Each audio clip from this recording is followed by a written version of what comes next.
If you've suffered from childhood trauma and you have found therapy unbeneficial, frustrating, and getting nowhere, here are 4 reasons why you may be feeling that way and what to do about it. You've tuned in to When Your Mind Becomes the Scene of the Crime podcast.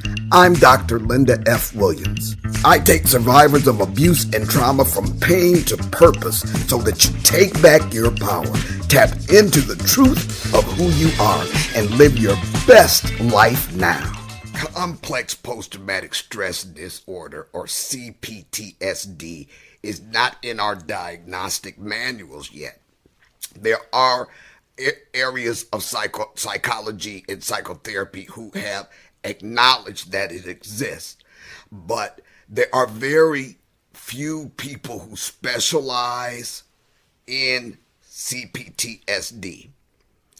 And because of that, there are many of us out there who were trained to do psychotherapy in adherence to certain rules that don't work with people with complex post-traumatic stress disorder.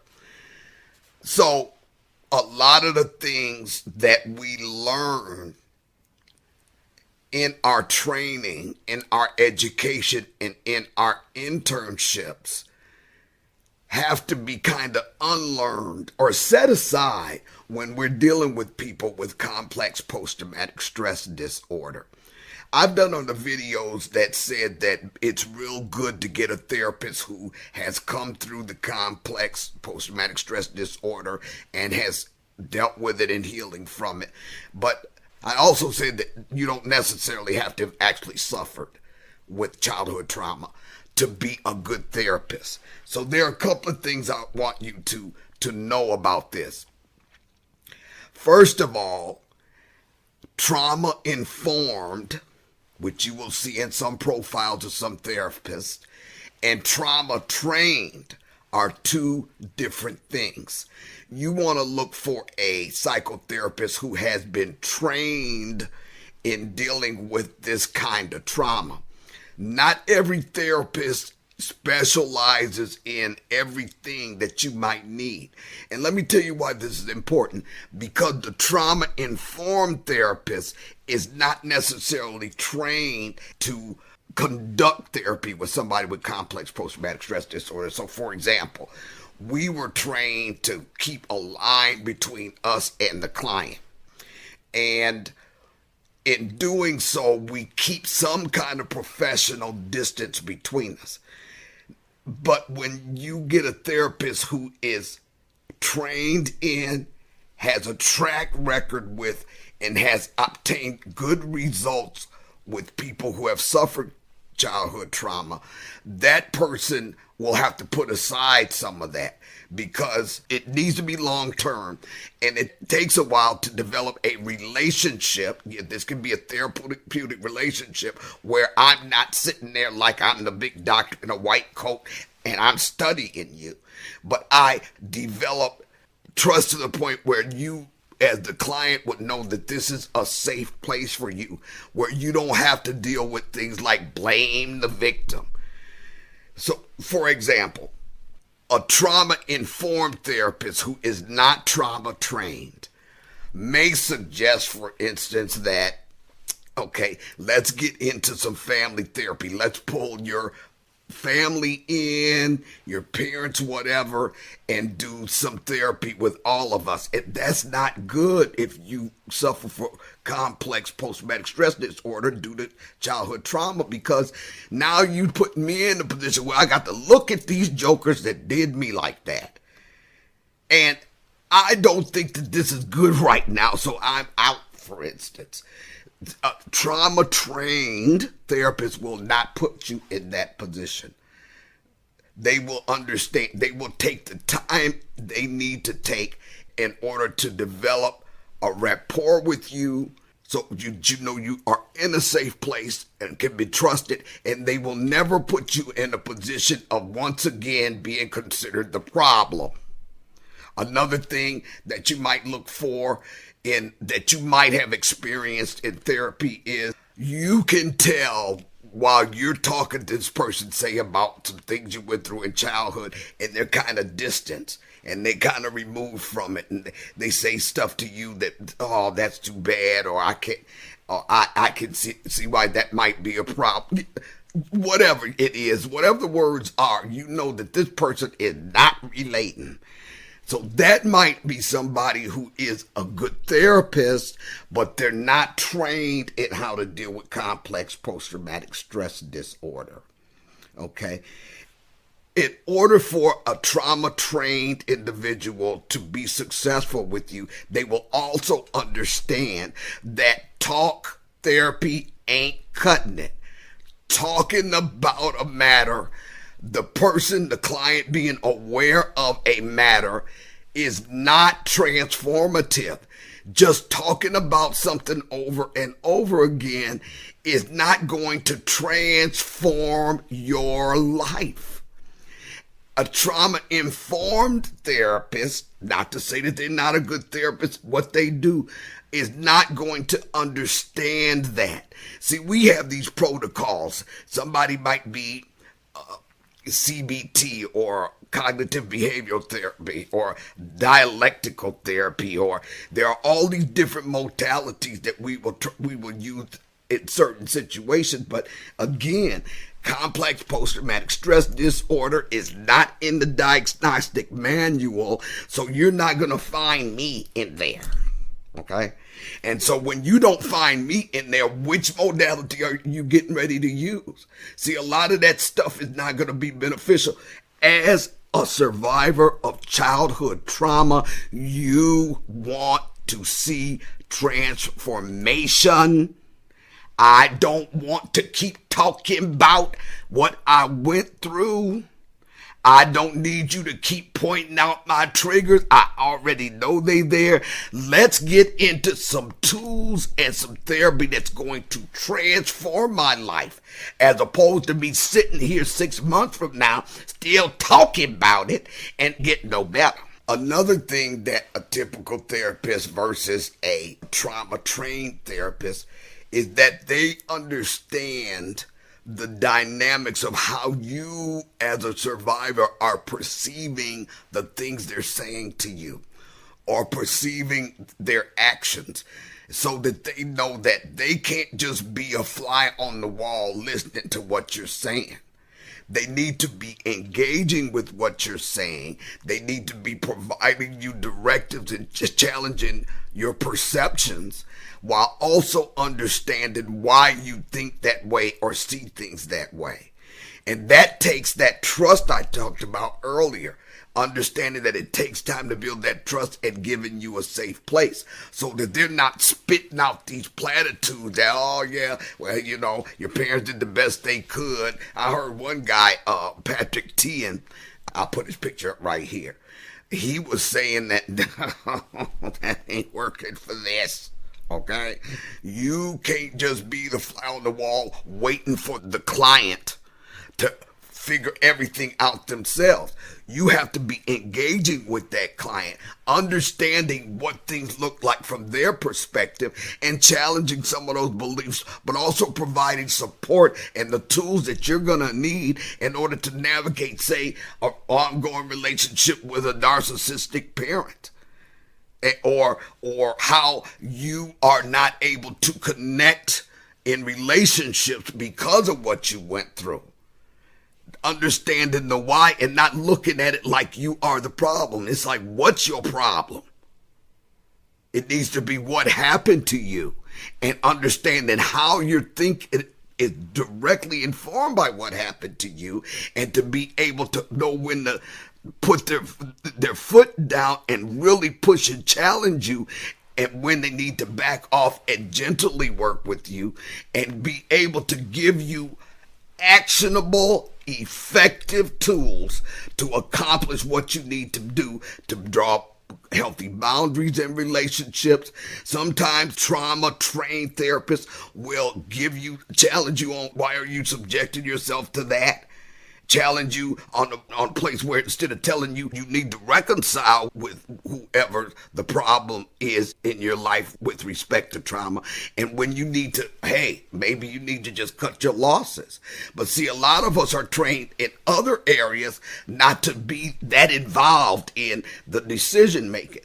But a trauma trained therapist will know when they need to.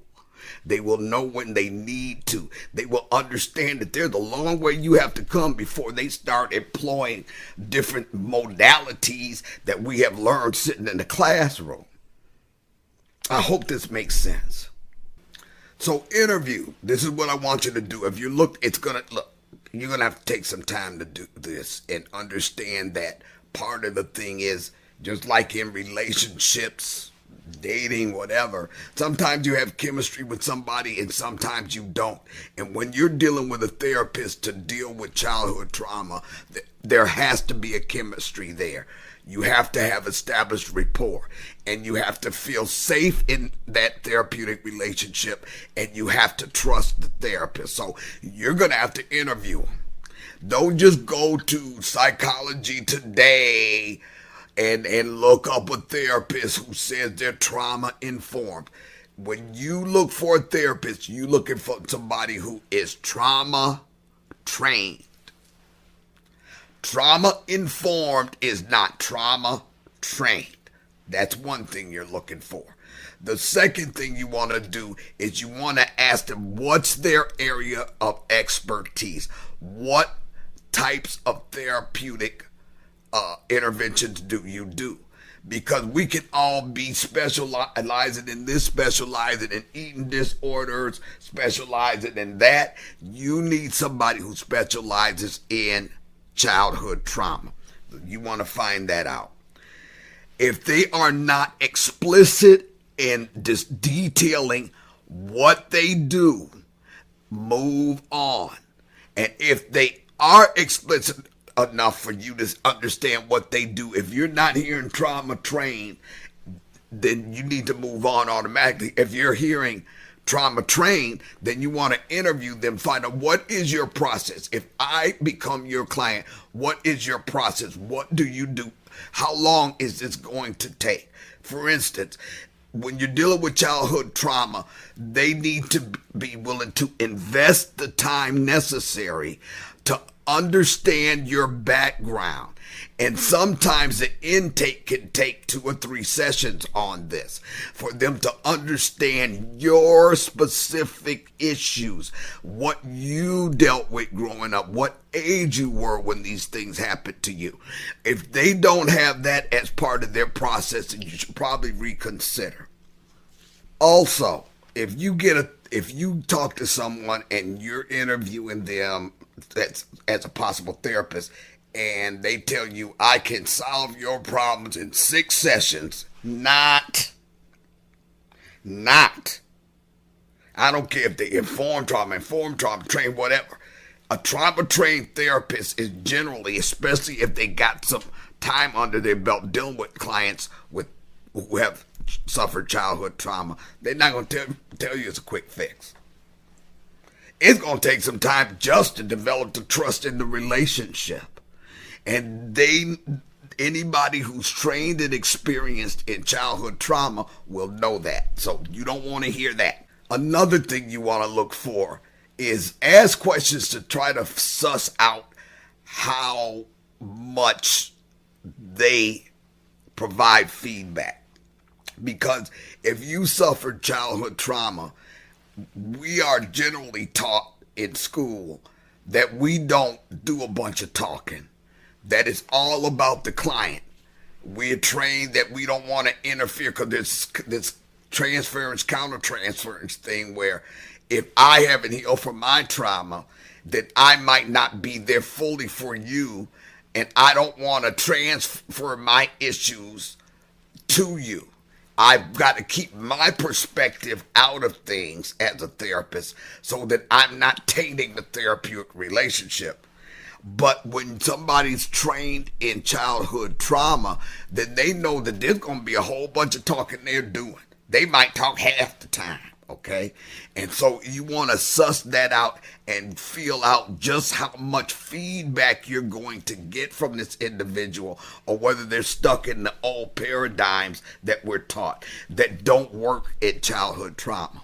Are they going to challenge you on stuff?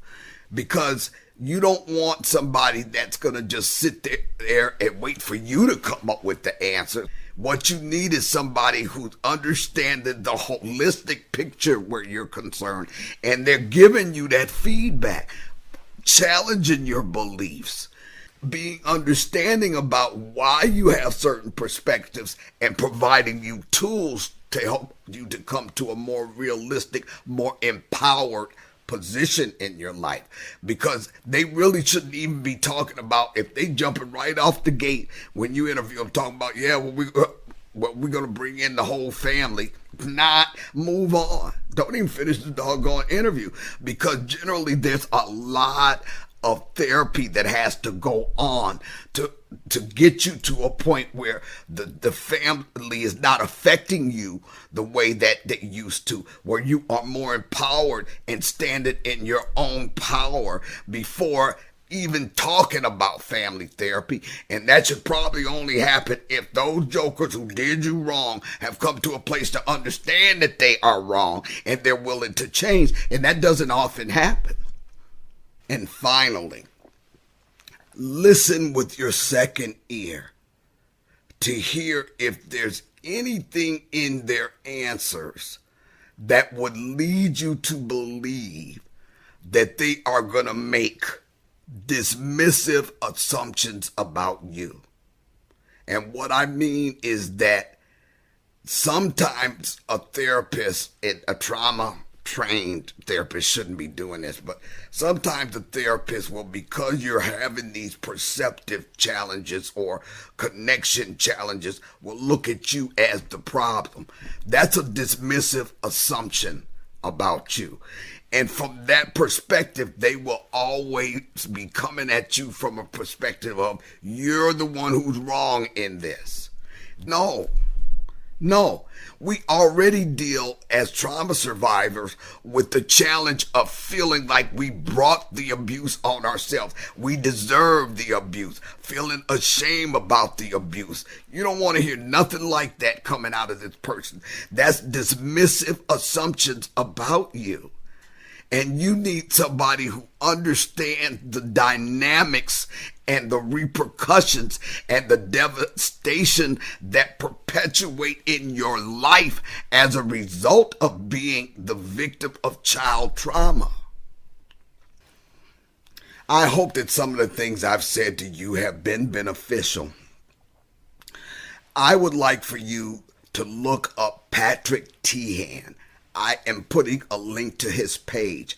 And while he has moved from doing so much individual therapy with clients, he is remarkably moving into training therapists to deal with childhood trauma.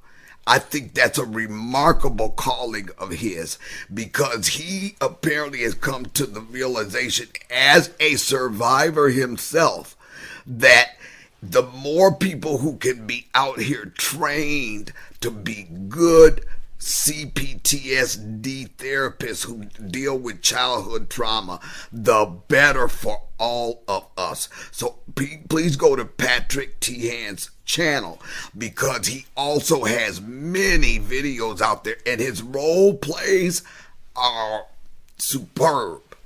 He does this thing where he playing both sides of the story, and it's hilarious for one thing, and it's revealing on another hand. So go to Patrick Teahan, go follow his page, subscribe to him, because he's an excellent resource for anybody who's suffered from childhood trauma, and he will give you all the tools you need to be able to move through a lot of that and to find a therapist who will be beneficial to you.